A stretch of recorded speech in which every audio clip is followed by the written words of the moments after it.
Have you ever noticed how the smallest remark, something that sounds casual and harmless, can completely destroy the life you thought you had built? If you're new here, welcome. Don't forget to subscribe, share this story with someone who might connect with it, and drop a comment telling me where you're tuning in from. I really do read every single one. Now lean in, because this one changes everything. Ethan Maxwell had always believed he knew Marissa inside and out. For 6 years of marriage, he thought they were unshakable. They had fought through money problems, family conflicts, career hurdles, storms that should have sunk them but never did. He often thought back to the day he proposed. The way her face glowed like she had just been handed the world itself. Their future felt certain then, their dreams intertwined. Or at least, that was the picture in his head. One ordinary Thursday night, as they ate in the quiet hum of their kitchen, Marissa dropped a line that rewrote everything. "I've got dinner with a colleague on Friday," she said. Her tone was effortless, like talking about tomorrow's weather. Ethan waited for a name, a quick explanation, even a nervous laugh. Nothing.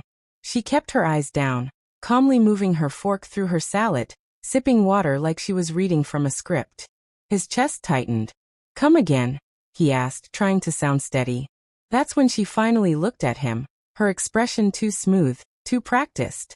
"It's just dinner," she said evenly, the words carefully measured, lifeless. Ethan's stomach dropped. He could feel his appetite vanish, but he forced himself into silence. If she wanted him to explode, she wouldn't get it. He inhaled, allowed a thin smile to form, and raised his glass in a mock toast. "Okay," he said lightly, taking a sip.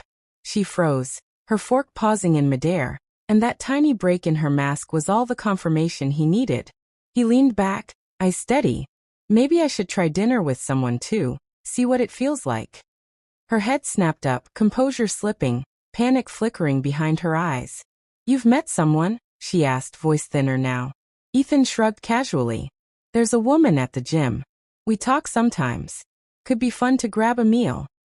Color drained from Marissa's face.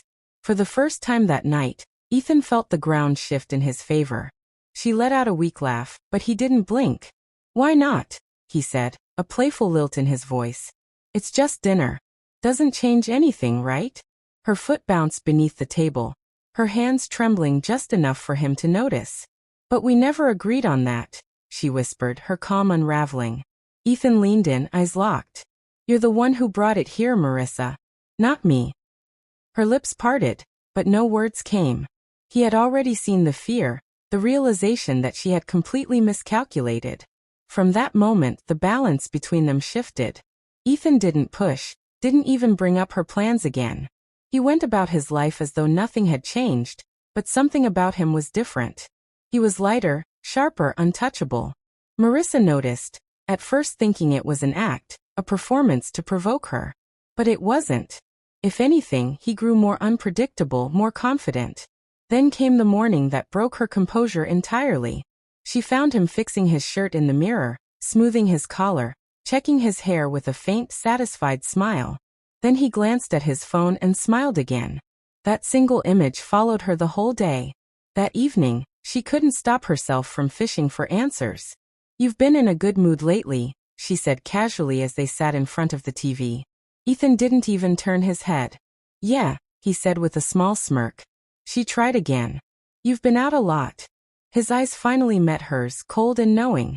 "I've just been managing my time better." Her chest tightened. She could feel him slipping from her, and she didn't know how to stop it. On the same Friday she had originally planned her so-called innocent dinner. Ethan announced over breakfast, "I'm heading out tonight." Marissa froze mid-sip. "Oh," she muttered. He smiled faintly. "Going to dinner with that gym friend I told you about." Her stomach dropped like a stone. She couldn't even form words to stop him. That night, she canceled her own plans, ignored her colleagues' messages, and sat in the living room waiting for him like a ghost. Midnight came. 1, 2, 3 in the morning. Finally, Ethan walked in, calm as ever. She was still on the couch, hollow-eyed, heart racing. "How was it?" she whispered. He shrugged off his jacket, voice flat. "It was fine." Nothing else. No details, no apologies, no questions about her night. He disappeared into their bedroom and closed the door, leaving her staring into silence, realizing she had lost something she didn't even know could slip away. The next morning brought no relief. She stumbled into the kitchen, desperate to talk, to rewind, to fix something that felt irreparable. Ethan was already there, sipping coffee, scrolling his phone like life was perfectly normal. "You got in late," she said softly. "Yeah," he replied, not looking up. "Ethan," her voice cracked. "What are we doing?" He finally looked at her, his gaze sharp as ice. "You tell me. Wasn't this your idea?" Her throat closed. "I didn't think you'd actually do it." He let out a humorless chuckle. "What did you expect, Marissa? That I'd beg you to keep me in line while you explored your options?" She tried to speak, but he cut her off. "I've been thinking about what it really means that you even suggested this." Tears pooled in her eyes. "I made a mistake, Ethan," she admitted. He finished his coffee, rinsed the cup, and turned back to her. His voice was steady, lethal in its calm. "Glad you finally showed me who you are." Then he walked away. She sank into her chair, unable to breathe. Moments later, she noticed the papers on the table, divorce papers. Her legs buckled beneath her as reality hit. The man she thought would fight for her had chosen a different path, and it was already too late.